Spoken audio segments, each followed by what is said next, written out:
Hi, welcome everybody to CEU Executive MBA's New York Open Day. My name is Thomas Lamel. I'm the Senior Program Manager and I will guide you through this evening.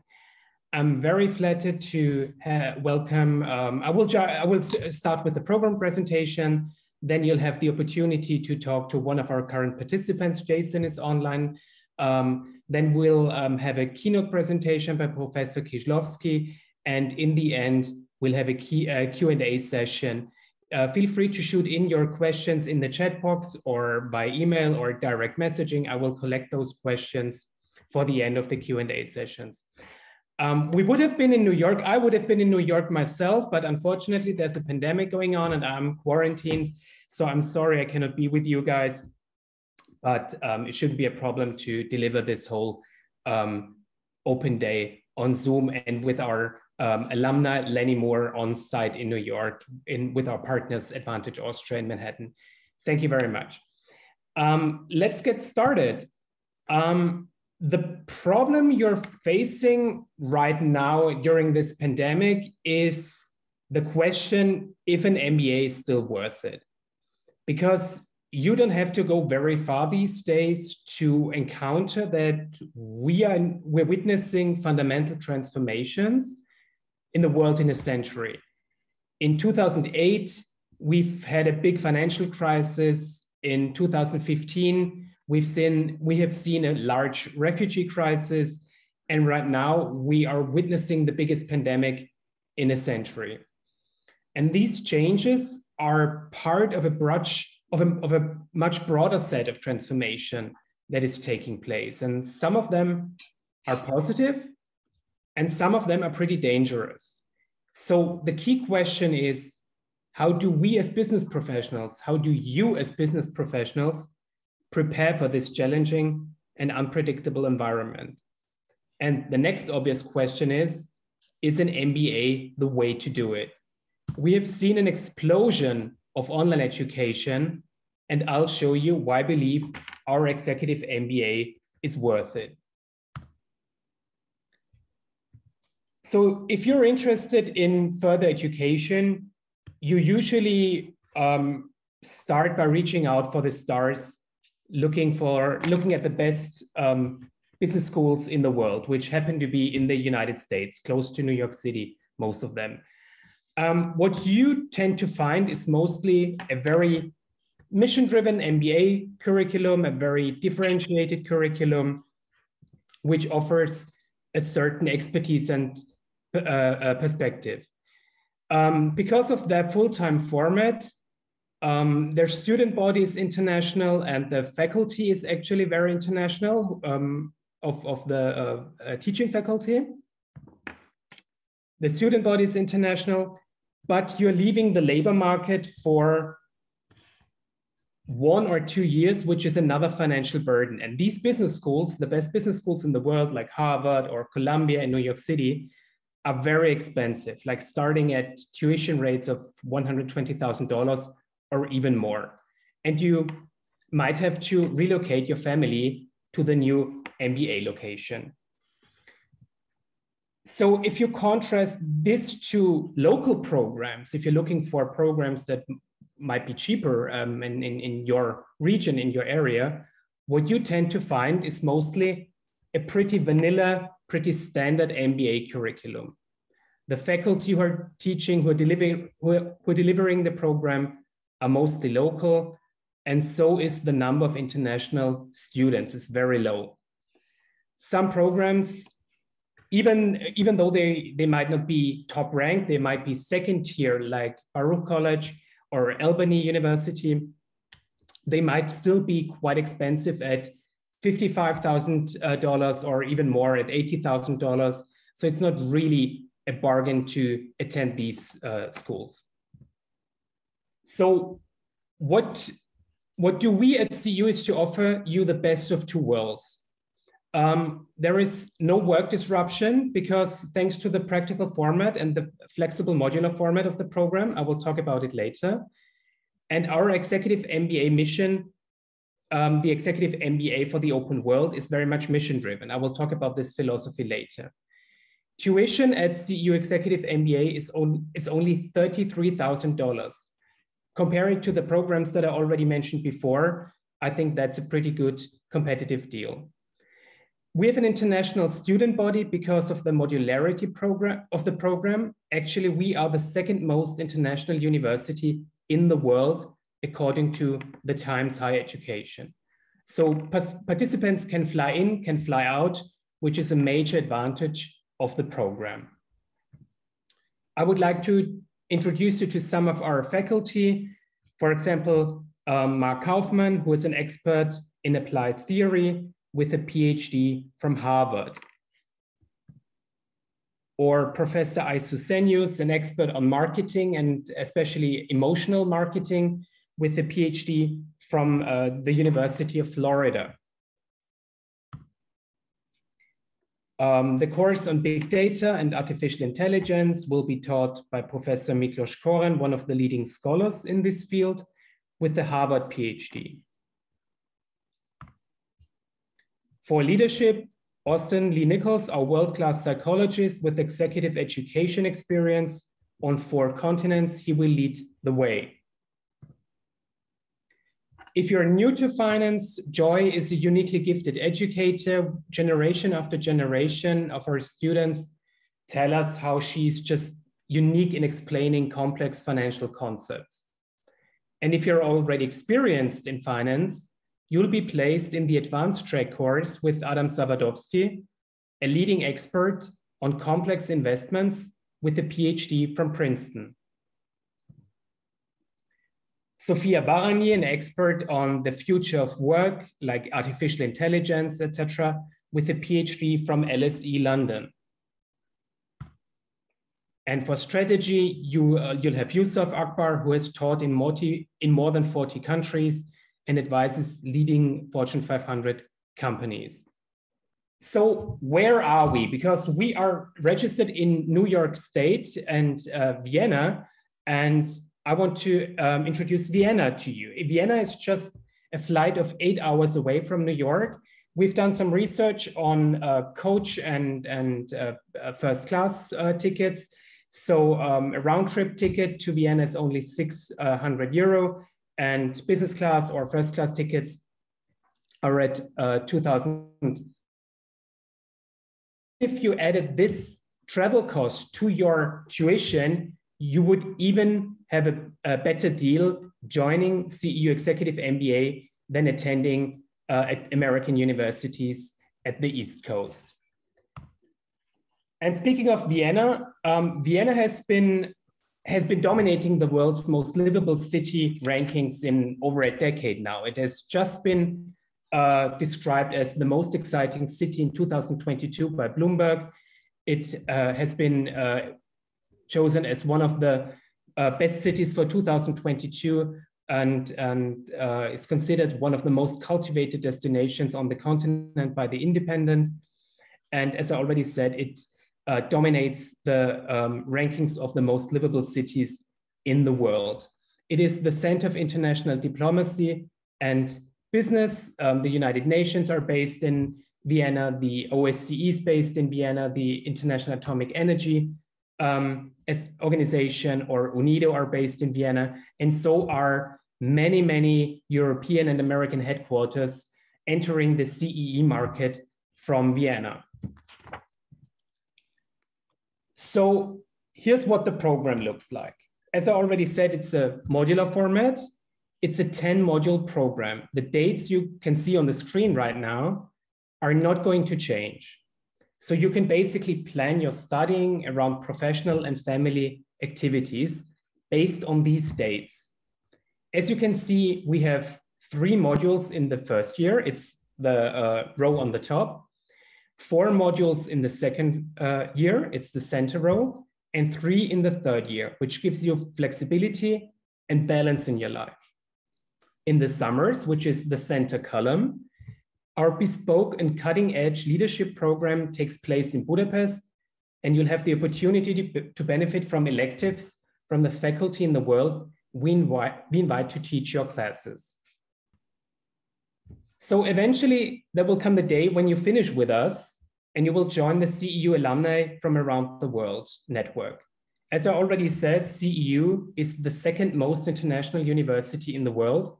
And this is a network, an active elite network on every continent. We have city-level chapters, we have country-level chapters. Basically, wherever you are in the world or wherever you go in the world, you will find CEU alumni to interact with. The network is a network that you can count on and one of the key assets that we have. There are more than 18,000 alumni professionals all over the world just waiting for you to mingle. So the question is, how are we even able to offer such a high quality program at only $33,000 of tuition? The answer is pretty simple and lies in our founder and benefactor, George Soros, who created CEU with the mission to promote open society. Just recently, George Soros made a further contribution to CEU, to CEU's mission, by offering another $1 billion in endowment to create the Open Society University Network, which means we are the best endowed university in Europe. So I already mentioned that we are very much mission driven. I already mentioned the Open Society and that the Executive MBA is our Executive MBA is the EMBA for the open world. But what does the Executive MBA for the open world mean? What makes CEU so unique? First of all, when we talk about open world, we mean skepticism towards dogmas, towards hierarchies and privileges, both in context of how we teach, but also in composition of the cohorts. Diversity is key to creating a successful program. And for us, it's not just an empty marketing catchphrase. Secondly, we believe in debate and radical rational thinking.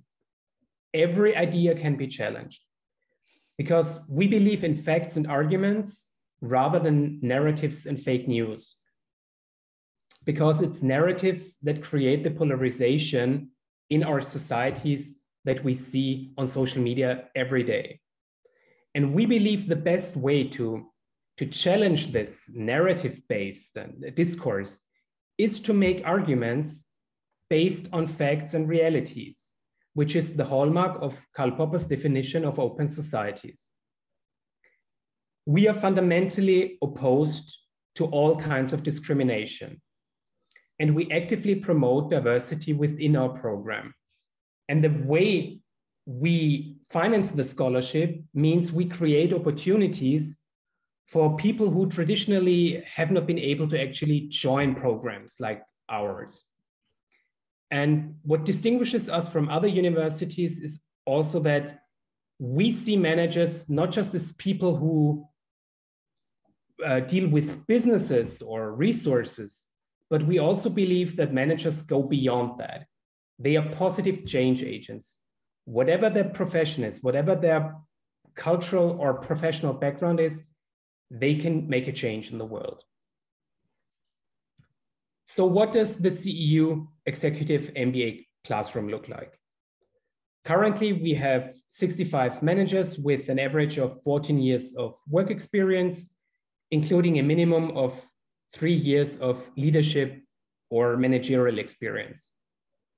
As you can see from the background image, we use state-of-the-art classroom technology and setups in order to facilitate lively discussion and interaction in class.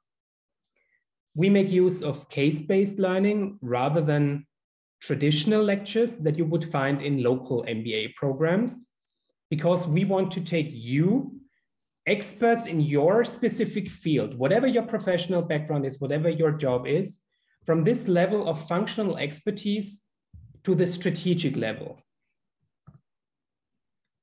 We are offering a top quality online experience. If you want to join online in times of a pandemic, this could be an attractive option for you. If traveling is inconvenient for you, if you're not able to travel, if you don't want to travel, or if you have underlying health conditions, you can easily opt in for online education and join the specific modules online or do the whole program online. It's up to you.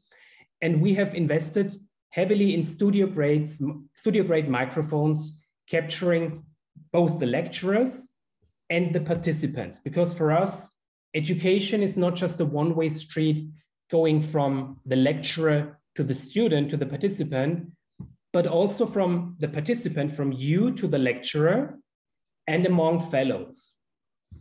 We have invested in large screens and high quality cameras. We have created physical virtual breakout rooms for support teams. We have created personalized virtual backgrounds that you can see on the left picture. And we offer high quality individual support on every level of your journey with us, from the level of just inquiring with us about the program to actually applying for the program, to enrolling to the program, of being a current participant or becoming an alumni. We offer high quality individual support to you. And just to give you an explanation of some context of what's going on in the picture on the left, it's just an example of an online session that we had of our support teams. The support teams are for group work, for group projects, and you will be in a support team. You will be very much exposed to diversity because we are handpicking those support teams, and you will not be placed in a group with people coming from the same industry, coming from the same country, or the same language. So we proactively expose you to diversity, because when you are when you are facing different learning techniques, different solution-making processes, different decision-making processes, this is where the learning kicks in. And we want to actively engage you in this process. The color codes is just of these support teams are just a symbol of the support teams of which support teams the people belong to. So as I already said, tuition is €29,000 or $33,000 for the whole program and includes all credits. As I said, we offer online options. So if you want to do specific modules online or the whole program online, that's fine for us. If traveling is inconvenient for you, or if you're not able to travel, there's always an online option. However, just as a side note, we encourage everybody to attend on site because it's just a better learning experience, just to be honest about it. Because learning is more than just joining an online session. It's more than just watching a video on accounting on YouTube. It's also the part that is taking place before and after your classes. It's about having lunch together. It's about it's about having a dinner together. It's about, group work on site and engaging in those social activities that are not directly part of the module. We have, in order to defray your other costs, we have special rates. We've negotiated discount rates with partner airlines and partner hotels. We have negotiated discount rates with partner hotels in Budapest and Vienna, ranging from the budget level to the luxury level. And we have negotiated travel arrangements for flights with Lufthansa Group and Austrian Airlines to bring you to Europe. So we invite you to join the open world. The application deadline is March 27th, and the application starts online on our website. I strongly encourage everybody to apply as soon as possible because we have a first come, first served policy as far as applications are concerned. And the sooner you apply, the sooner you can reserve your study seat. If you have any questions, if you want to discuss financial support, if you want to discuss the application process, or if you need advice on how to tweak your application, feel free to book a one-on-one consultation with me through the website. I'd be happy to discuss your options and give you advice on your application.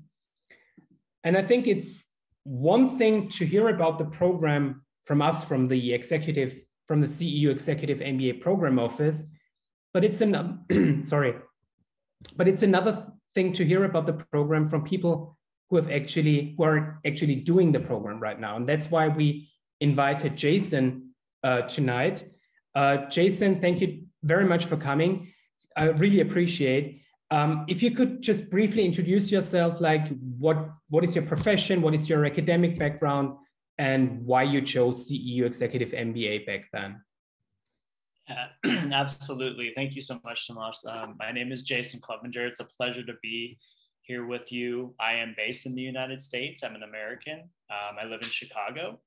So I am making that travel that Tomas alluded to earlier. My background is in consulting. I'm a social impact consultant. So I'm working in a consulting firm, servicing the public sector, primarily the US federal government, as well as the organizations that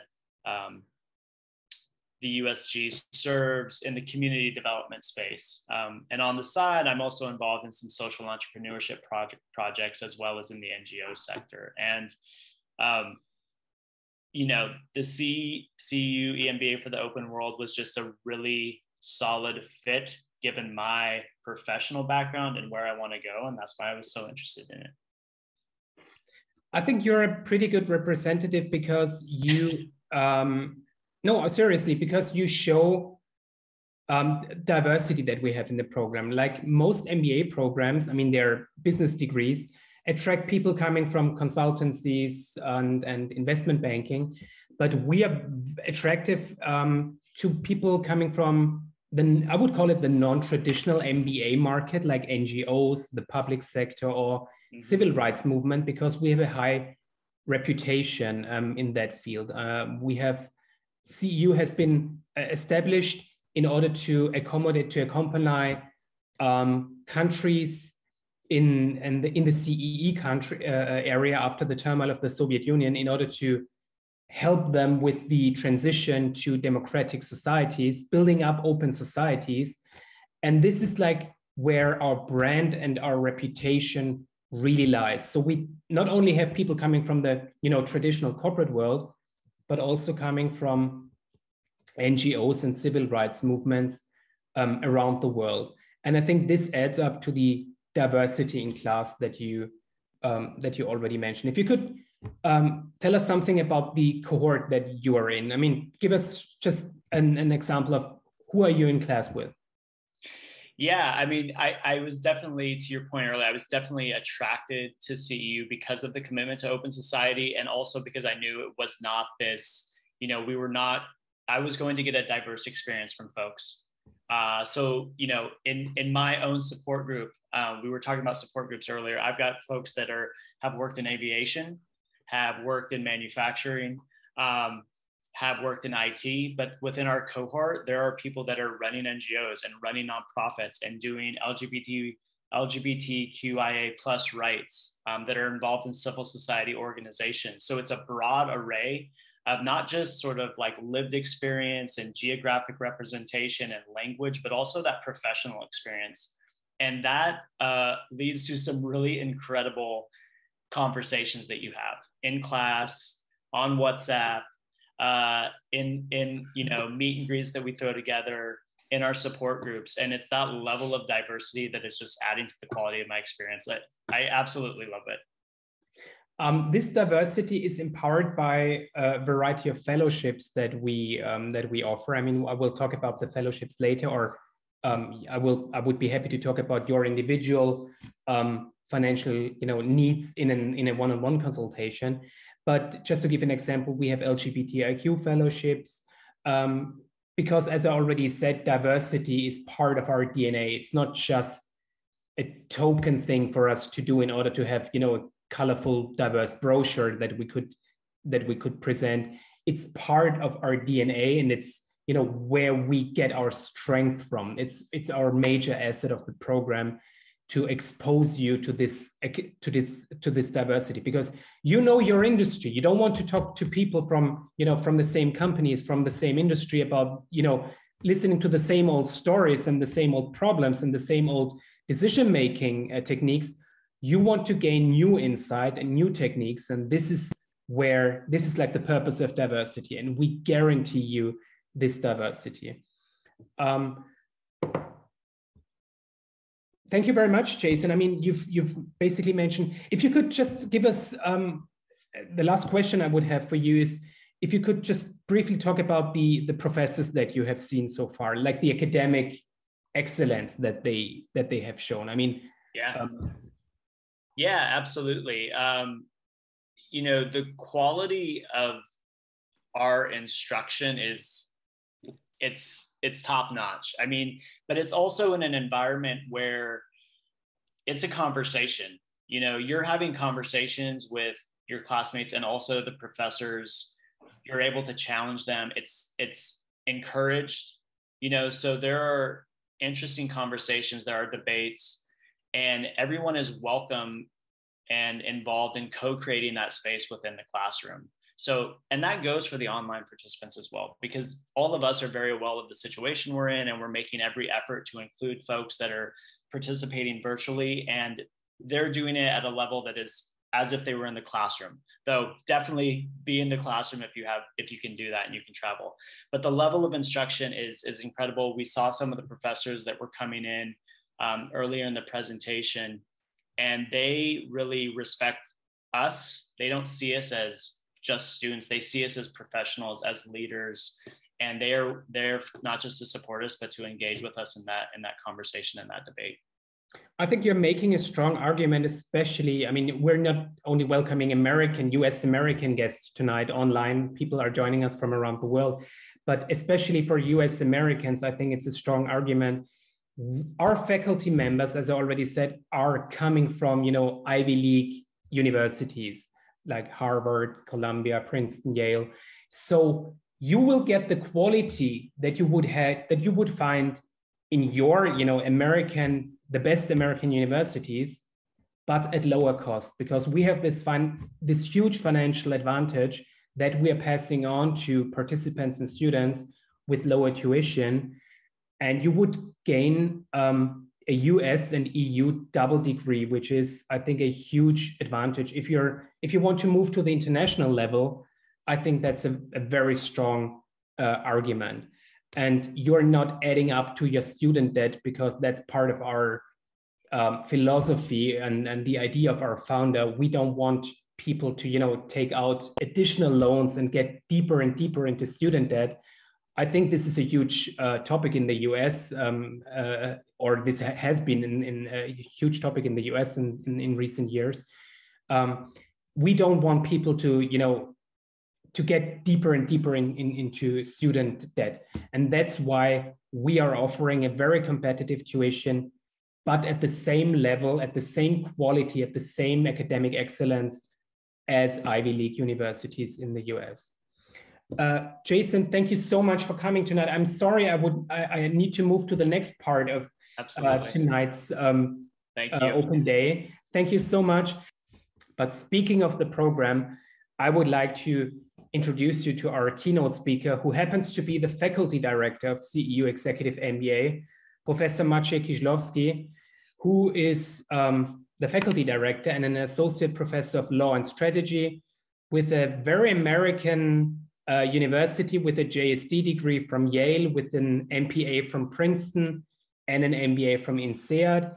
He publishes in 3 disciplines in management, law, and political economy, advises governments, international organizations, progressive political movements around the world. He's a frequent contributor to international media, including Politico, Project Syndicate, Foreign Policy, and Wall Street Journal. And Marcie will talk about a very zeitgeisty topic, and his keynote presentation is about entrepreneurship after COVID. Bright future, question mark. Marcie, thanks for joining us tonight. The floor is yours. Thank you so much, and good evening, everybody. It's so great to be back in the US, at least virtually. Yes, I think this is an interesting question. You had this chart, Thomas, about the flight, which is shorter than you would think. Yes, I mean, many programs, part-time programs you would choose in the US would have similar commute time from New York City than our program. You know, the picture shows kind of those two, you know, those two approaches. And entrepreneurship is an interesting topic when the American approach and the European approach are interestingly contrasted. It's also, let me say, as Thomas mentioned, we are not only in spirit, but formally a New York State university. We are registered in New York State and Austria at the same time. And as any good American liberal university, we are very critical of America and want it to be more like Europe. Yes, that's a very very well-established tradition of American universities. In this topic, in the topic of supporting entrepreneurship, of creating ecosystems for entrepreneurship, actually, until very recently, the American narrative is one of the very few topics when Europeans actually want to be like Americans. Yes, on most topics, we do not want to be like America. We don't want to have, you know, guns at every corner, and we don't want to abandon our universal health insurance.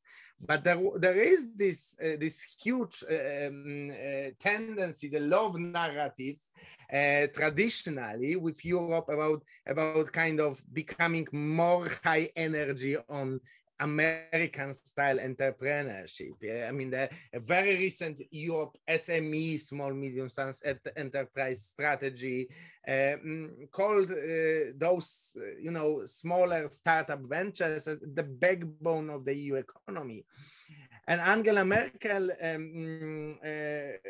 who has just retired as German Chancellor, but of course had probably the most influential person in European economic policy, I mentioned a few years ago, you know, kind of brought up the issue that, you know, don't forget that the governmental support and governmental commitment of European governments to kind of make our environmental ecosystems more attractive is really what makes a difference. Yes, that the conditions for entrepreneurs in Europe, in a European model, are in large part the consequence of governmental policies. And the governmental policies are, until very recently, have been animated by this idea. Let's, in this one aspect, become more like the United States and its famous entrepreneurial and innovation clusters. Of course, the trouble is that when you look at actual ecosystems and actual regulator and governmental environments, continental Europe is not doing that great. This is the most accepted, well-known of those rankings of those ecosystems, the World Bank Doing Business rank, and you know, it lists the United States pretty high as a very, you know, business-friendly, entrepreneurship-friendly environment, and then actually, you know, the German economy, the main EU continental economy, is way down. Yes, at 22, and actually from the continental, except for Scandinavian countries, which are the traditional pinnacle of respect and admiration of American college professors who combine the European social model with actually very good climate for entrepreneurship. You know, the big continental economies are doing pretty badly here. Yes, with Germany 22nd. Actually, Austria is the next one, but still only at 27th place. So there is a to summarize, there is a narrative of love and the narrative of let's all be like Silicon Valley, but the reality is very different. Or at least that's how it was until very recently. Because what I want to talk about this evening is that in Europe, while US, is so far still almost universally in admiration of, entrepreneurship as an idea. In Europe, recently, over the last few years, a decade or so, a new narrative is emerging. A new narrative is emerging that is basically questioning the wisdom of the love of entrepreneurship. So in other words, a new European narrative, which is still not dominant, but is growing, is kind of saying maybe Europe should see entrepreneurship kind of like it sees all other US originating ideas, which is with a lot of skepticism. Yes. Let me give you a few examples of this. Thomas Piketty, perhaps the most influential European economist, calls entrepreneurship basically a dangerous hype, a narrative, a discourse that in his view primarily serves as a way for the winners in today's economy to justify any level of inequality whatsoever, while blaming the losers for lacking talent, virtue, and diligence. And then Piketty is a very influential figure here in Europe. Mariana Mazzucato, another very influential economist, calls the kind of policies supporting entrepreneurship the cult of smallness. Yes, why should we be enamored with startups of SMEs just because they are small? I mean, okay, small is cute when it's about puppies, but like, should policies basically focus on the most productive enterprises regardless of their size, and not necessarily on smallness for smallness sake, yes, or newness, yes. And I want to just as a side note mention that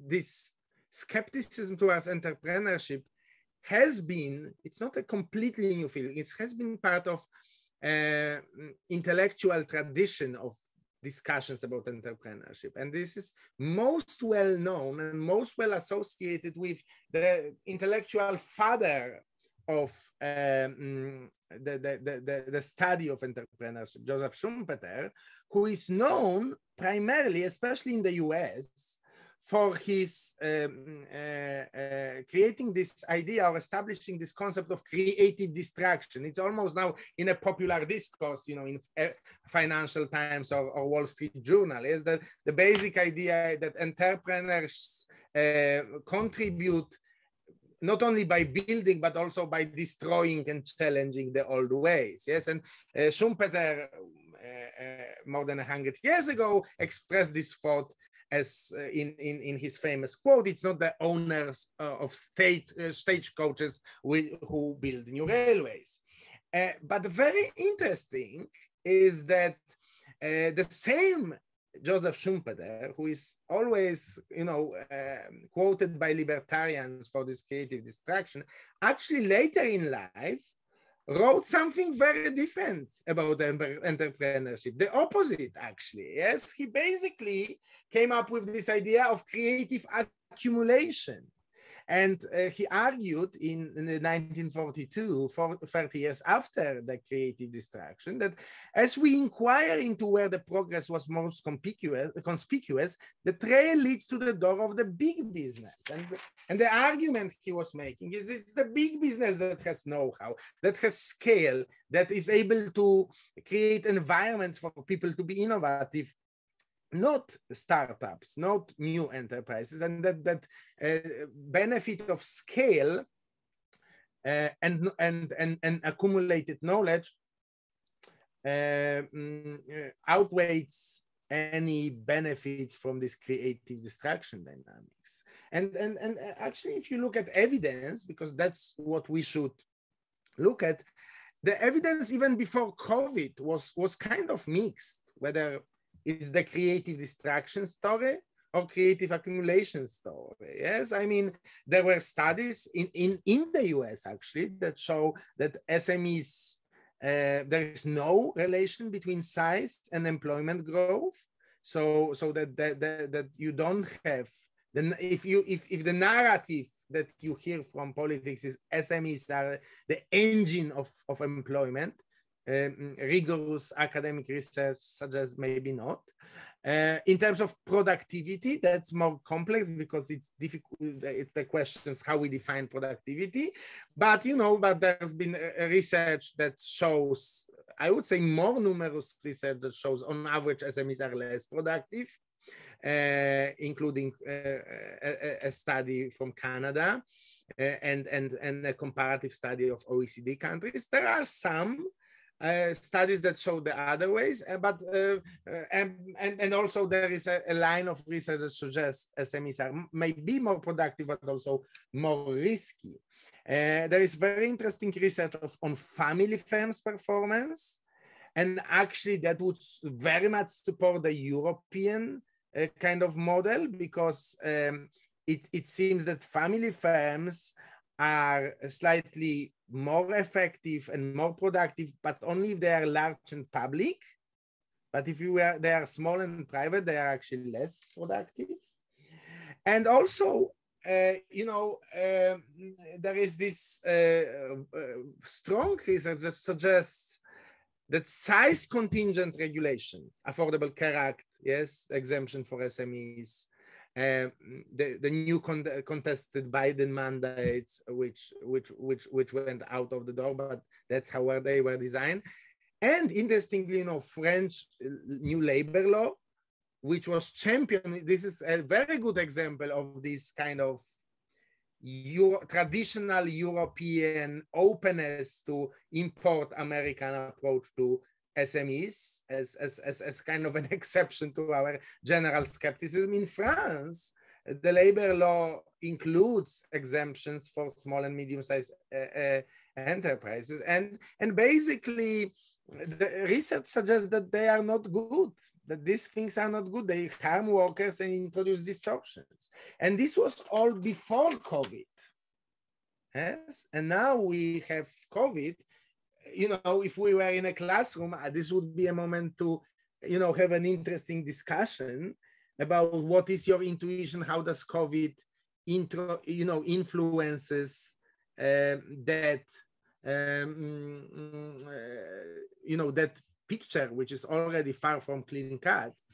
Since Thomas is going to kick me out because he wants to go to Q&A session in a few minutes, I am going to much more present here and maybe answer questions at the end. But if your intuition was that COVID would make this picture even less obviously favorable for SMEs, you are right. The early research suggests that SMEs employ 45% of workers, but were responsible for 62% of losses, and that's actually from your country, US data.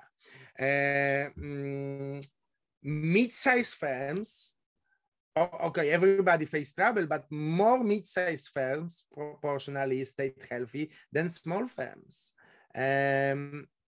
Very important, because that's a progressive side. I mean, the law of entrepreneurship is almost bipartisan, or has been so far.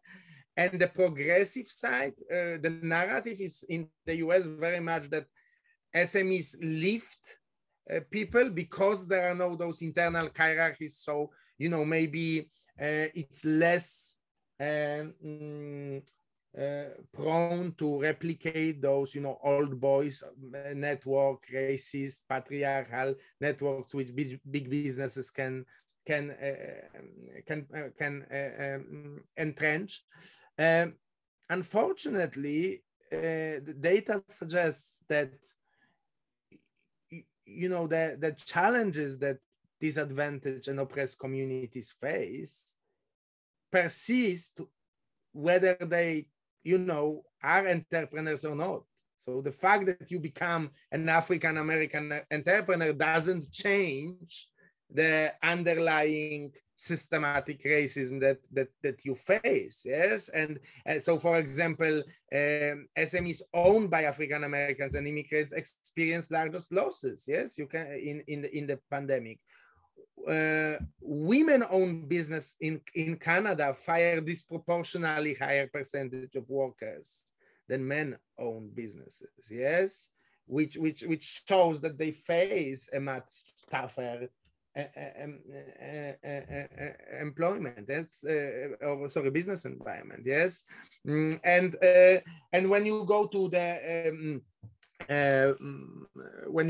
the governmental response, the Paycheck Protection Program, which was very much kind of geared towards small businesses, not correlated with either infections or unemployment rates. On the other hand, the German Kurzarbeit program, championed by now the Chancellor, but then the Finance Minister Olaf Scholz, the German bazooka, as it was called, was highly effective. Yes, but it was much more geared towards mid-sized, stable, or big companies. Yes, some UK data. Yes. This is individual change, pandemic-related change in individual earnings of employees, of an average employee, depending on the entity size. Again, in large companies, employees suffer the least of decreased earnings in effect of pandemic. So the size shielded employees, and in small businesses, the hit was the hardest in the United Kingdom. Yes, so the evidence is mixed, but still the narrative is very strong. I want to give you, the interesting example, COVID-related example of this narrative differential between how we see small and medium-sized entrepreneurial companies and big business. So BioNTech Pfizer vaccine, yes, one of the two most successful vaccines, is a cooperation of a startup, research-based startup from Germany, and one of the largest pharma companies in the world. Yes, and if you looked at the time when the vaccine came out, it was very striking, the difference in how those two parties of this incredibly successful venture were portrayed. So on the left side, you had Dr. Ugur Sahin and Dr. Özlem Türeci on the cover of the New York Times, and it was mentioned how they are, and it's true, children of Turkish immigrants. They are a married couple. They founded that company in 2008. There was this highly positive, you can see even, pictures even show you a lot. Yes, they are shown dressed casually, almost like, your neighbor next door who really changed the world, and they did. But interestingly, on the other side was Dr. Albert Bourla, CEO of Pfizer. And at the very same time when Dr. Sahin and Türeci were kind of idolized for their incredible and undoubtful accomplishment, Dr. Bourla was actually subject to very negative press, which was revolving around him supposedly benefiting in some untoward way from a stock option that he cashed at the time of the vaccine rollover. Very little coverage was about the fact that Dr. Bourla is actually also an immigrant, a Greek immigrant, highly successful, worked for Pfizer for 27 years, including as global vaccine chief. So it's a very impressive story. He's not some sort of corporate hack. He is a medical doctor with a PhD who just went up in this research arm of Pfizer. The 5.6 million of stock sales, not an insignificant money, but you know, it is what it is, was approved in August as part of the so August 2020 as part of a predetermined sales plan, and it was simply cashed by coincidence at the time when the vaccine was all over, but it was pre-approved way before. His net worth is, I mean, he's not a poor man, but his net worth is 26.5 million. Why am I bringing it up? Because lost in the conversation was that at the very same week that Mr. Burla made 5.6 million for, you know, being part of this partnership, Dr. Sahim made $500 million. Yes. And his net worth is more than 4.5 billion. Yes. So, like, you know, who is a big guy and who is a small guy? Yeah. I mean, and we see that Pfizer, it's not an accident that Pfizer was part of this deal. Pfizer now has developed by themselves this new pill, the drug. Yes, so there is a lot of the creative accumulation story, using Schumpeter's word, to actually show us that, you know, these large companies have an important social purpose, and maybe the small entrepreneurial ones are sometimes overvalued. I want to point out that this is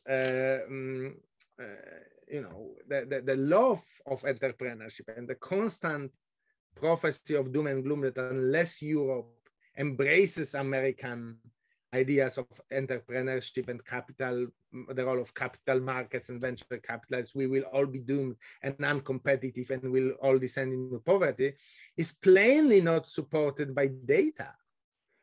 If you look at, I think, the most respected measure of well-being, which is called an Inequality Adjusted Human Development Index, IHDI, which is compiled globally by the United Nations.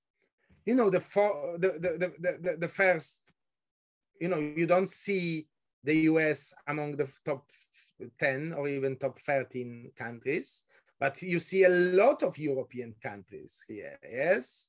You know, you have Scandinavians, but you know, you have Germany at 10.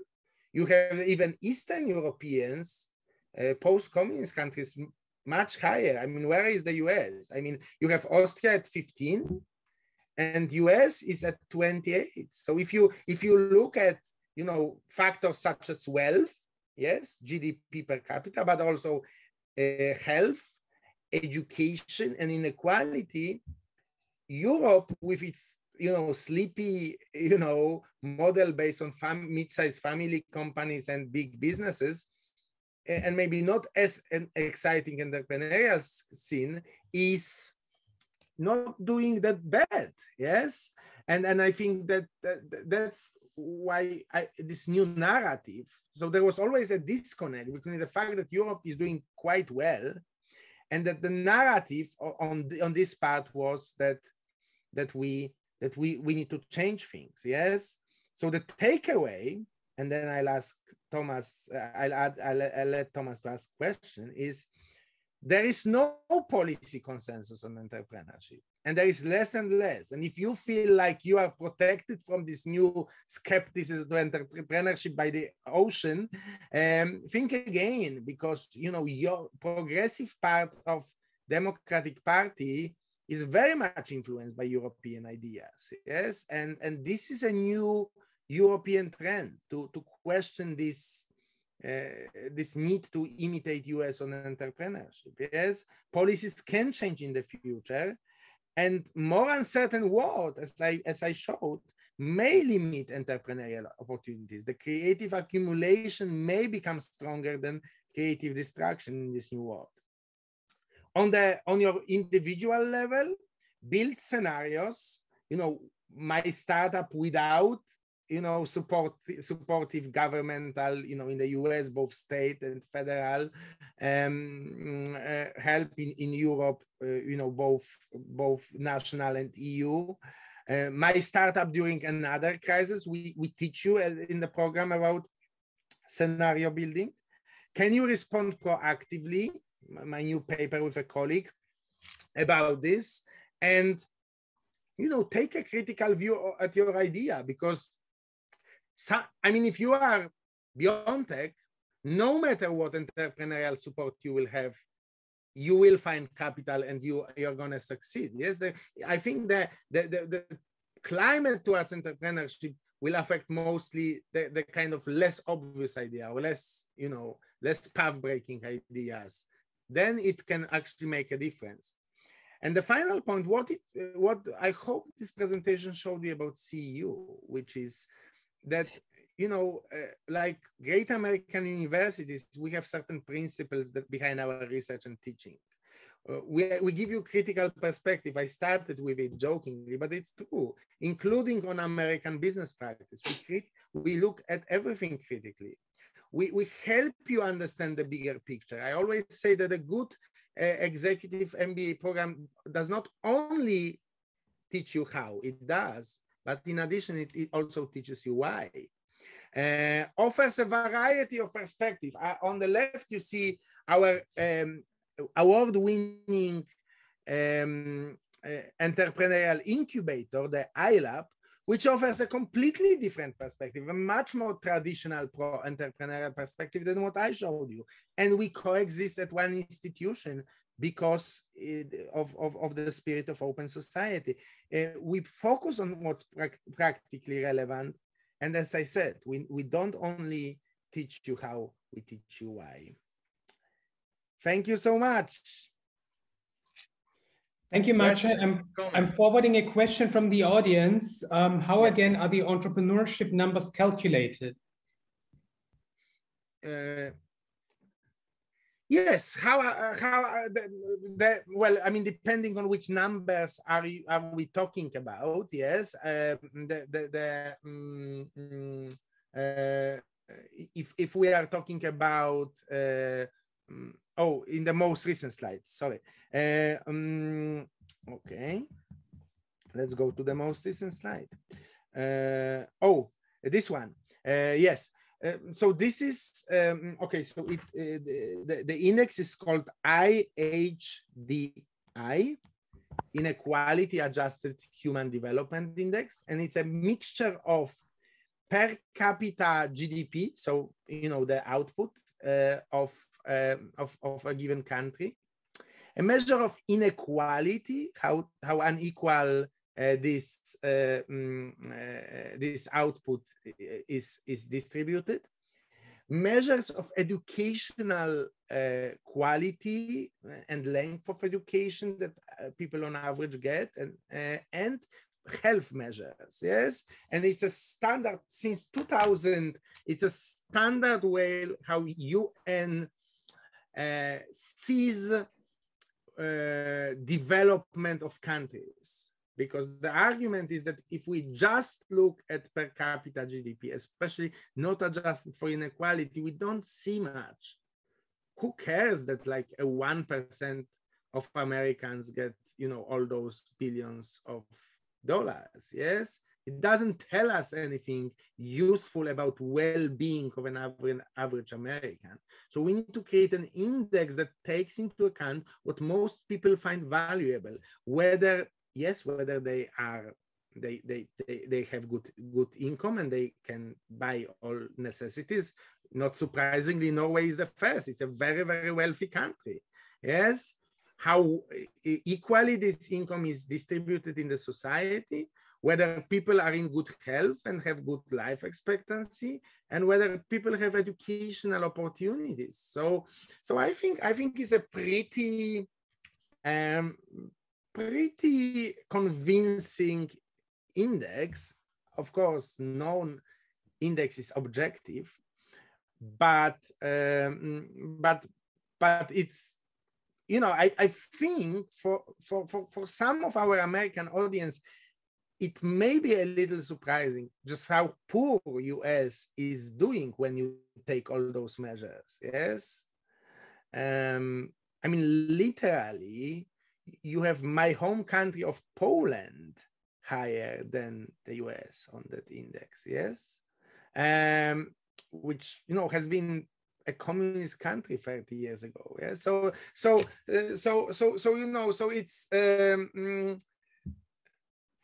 yes. I mean, again, what I'm saying, despite the fact that you have those numbers, as of today, the dominant narrative is still, let's imitate US kind of economic practice in this entrepreneurship sphere. I'm just showing you that because there are those underlying trends, and especially if you are convinced by my argument that the more uncertain world is not more volatile world is not going to be kind to a lot of small businesses, then, you know, you can start predicting, you know, what's the likely chance that this consensus about entrepreneurship is going to change over our professional career. Yes, and I think asking those questions, if you are an entrepreneur, if you depend on favorable tax environment or favorable regulatory environment or favorable, all those, you know, even them you know, progressive policies like ACA, Affordable Care Act, which exempts small and medium-sized businesses. You know, if the narrative changes, and maybe it changes first in Europe and then it gets to the other side of the pond, then it can very much affect, you know, if you run a small business, it can affect you. And again, you don't come for an MBA program to just, you know, solve problems next week. We want you to start solving problems next week, but you have decades of career ahead of you and you need to understand big trends. So I think this is one of the potential trends, that the world becomes more, because of climate change and other factors, becomes more volatile, and governments sooner or later start realizing that it's easier and more efficient and more practical to support big businesses because they will deal with those challenges better. Yes, Chris. You know, I think looking at the inequality adjusted HDI, I could imagine sort of splitting some key elements there. As you mentioned, sort of some public governance issues, including education, which, you know, would leave then kind of governance of the private market as, you know, potentially a separate issue that is more than made up for by the public governance issues. And so I'm thinking about, you know, competitive intensity in terms of entry and exit, and, you know, kind of market share structure in different industries and the effect of entrepreneurship there on maybe consumer welfare, and maybe it even goes to, you know, variety as well as sort of, you know, cost efficiency of various goods. And, you know, I believe you still have the kind of elevated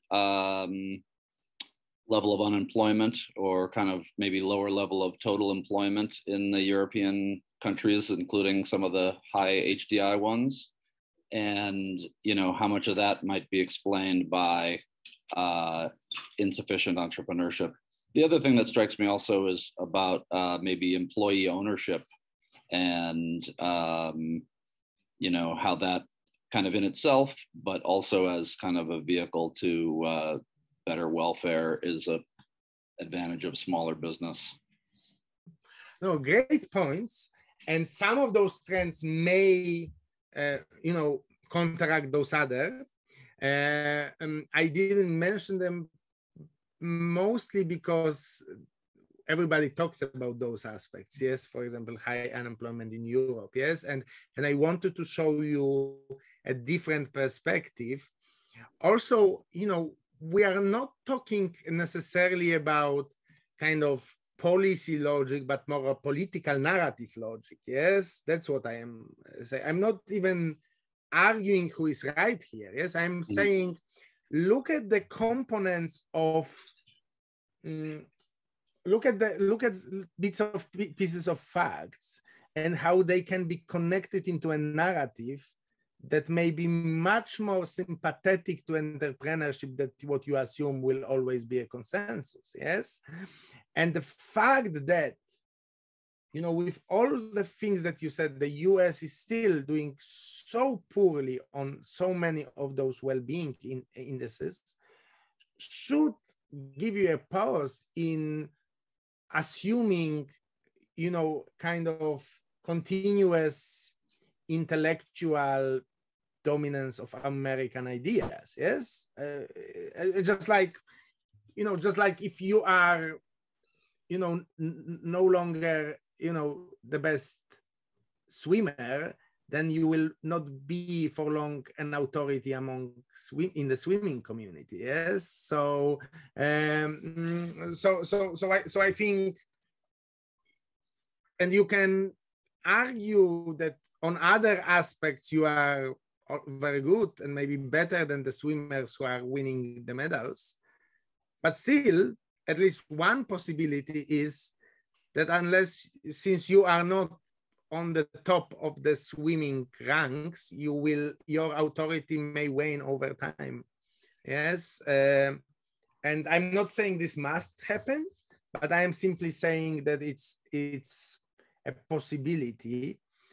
And of course, the analogy is not perfect because we are talking about countries which have internal dynamics, yes, unlike an individual swimmer, yes.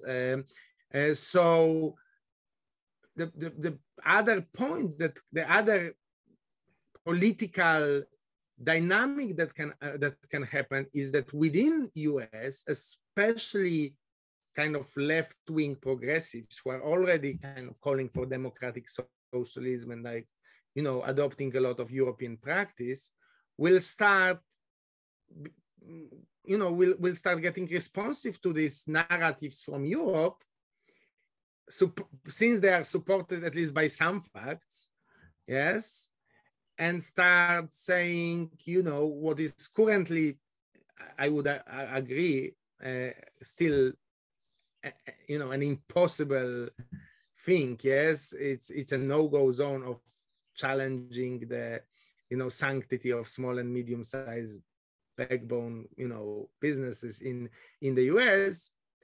I mean, 5 years down the road, if we get like climate crisis on top of pandemic, and those policies are also very expensive to support those small and medium size. So, it's also, there may be some political benefits of changing this narrative and doing more what, for example, Germany is doing, much more efficiently supporting, key, larger businesses. Okay, yes, Lenny. Yeah, I just mainly have a comment or a couple of comments. I just wanted to say that I really think what you said, Marcie, about the experience of studying in Europe for someone who's American, which I'm speaking for myself here, coming from the US, going to study in Europe with an international cohort of peers, and then coming back to the States, or, starting an international career, changing locations, moving to another country for the first time. I really can't stress how just valuable that experience is for just educationally and also personally. I was in the full-time MBA program in 2011, 2012. And so that was, during the Euro crisis.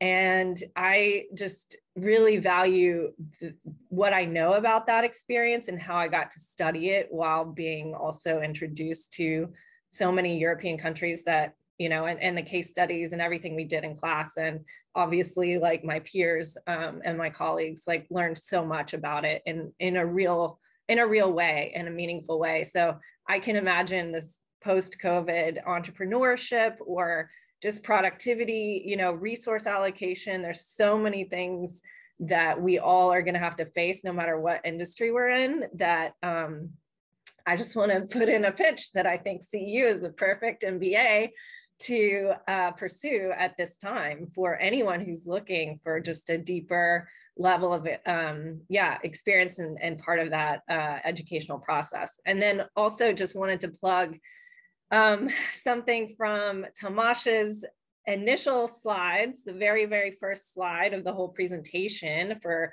this open day was about the value of an MBA. And, you know, how much value does an MBA have in today's market? And I actually have a story. Like, I actually was offered a new career opportunity today. And it came to me through someone I know, and their number one inquiry was, we need an MBA type. Do you know anyone, or are you available? And I mean, that was it. It was an MBA type. And that is how they described what they were looking for first and foremost. And 2 different emails I got that just put that out there. So I do want to say that, you know, for whatever it's worth, I mean, Marcie would be the first to say it's BS.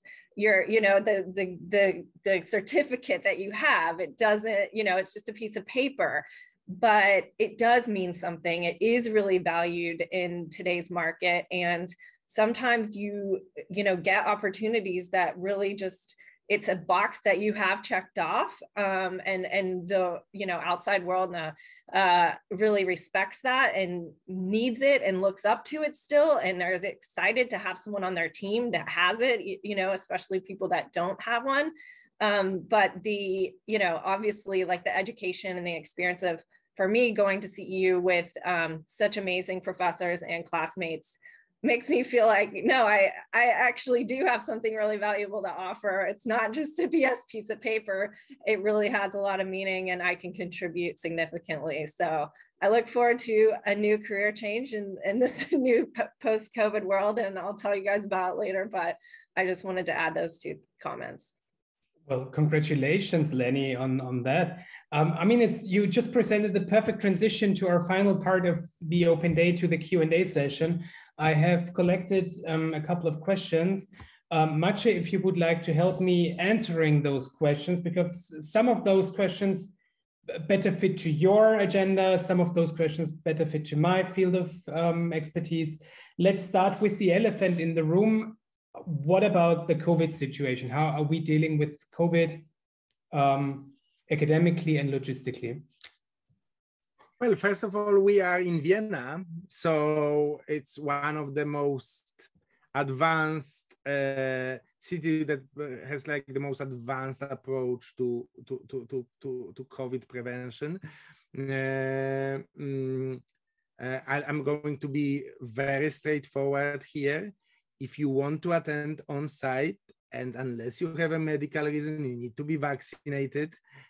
We don't have here ifs and buts and wiggle room here.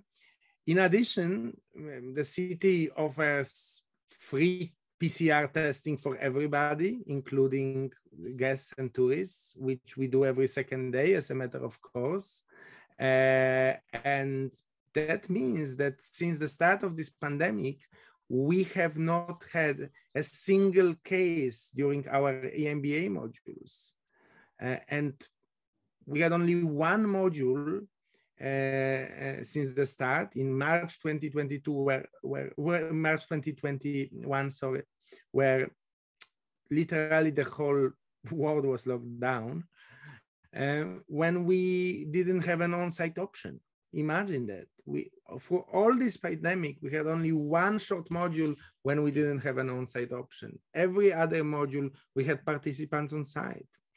And we test, and we vaccinate, and we keep distance. We teach in very, very large classes so that we keep the distance. We have a great online option. We invested, hundreds of thousands of euro in kind of amping our technology here, but we still think you should come, and there is nothing like, and just because it's so rational here and so well organized here in Vienna, it's not only that we don't get sick, it's just we can have fun during those modules. Just because everybody is tested and vaccinated, you don't have this constant feeling at the back of your mind, like if I'm gonna get sick in a foreign country. Of course, you can get sick, and you'll be fine because we have, world-class public health insurance system here, which of course you need to buy your insurance as a non-Austrian citizen, but the infrastructure, the hospitals are world-class, and you will be taken care of, but we don't want it, and it has not happened to one person in our cohort since 2020. Yes, everybody flies in and flies out safely. I would like to take the next question. What are the application requirements, and what does the application process look like? That's easy. The formal criteria are as follows. We are looking for people with at least 8 years of work experience, of which at least 3 years of managerial or any kind of leadership experience. You're supposed to have a university degree of any kind of field of study. We do have people in the current program coming from the traditional business, with a traditional business background, but we also have artists in the program, and medical engineers and medical doctors, entrepreneurs. So any background, any field of study is fine. Of course, Americans don't need to present a proof of English because it's the native language. And you would need to present a selection of documents like a CV and a motivation letter and university transcripts and university diplomas. As far as the application process is concerned, it's straightforward. It starts on our website. So it's an online application where you create a profile, you upload your documents. Once you have submitted and completed your application, we will revise it for completeness and correctness. Assuming that you tick that box, of course, you will be invited for an interview. The questionnaire for the interview can be found on our website. We are fully transparent about this interview. So you can self-assess your strengths and weaknesses. You can prepare for this interview. And we're not playing any mind games in the interview. We just have this limited time in order to get to know you, and we want to get to know your leadership style, your motivation, and your personality. Assuming that you pass this stage, you will be presented to a admission committee, because we are handpicking our candidates, our participants, and based on their decision, you will receive a prompt admission decision only in a couple of weeks. As I said, we have a first come, first served policy, and I can promise that we will process your application only in a couple of weeks until you get your admission decision, because we know that executives don't have much time at their hands and they want a fast decision how they're gonna plan their year. That's basically the thing about the process. In view of time, I would like to ask the last question to you, Marcie. What about exams and thesis? Yes.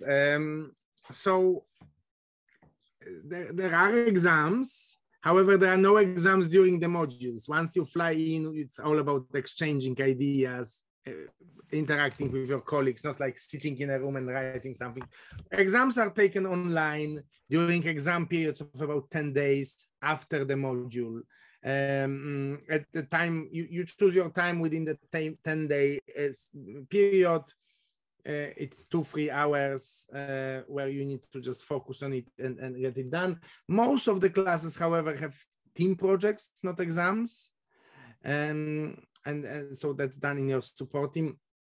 Both Thomas and Jason commented on the support team idea. There is no thesis. We have a capstone, and the capstone is about applying what you've learned at CEU Executive MBA into reality. And we think there are basically two aspects of that. One of them we call the strategic analysis component, which is the idea that we want you to apply your analytical skills that you've learned to solve a problem, write a business plan, review something, a practice or a marketing practice or an HR practice in your company or for another entity or even a non-profit.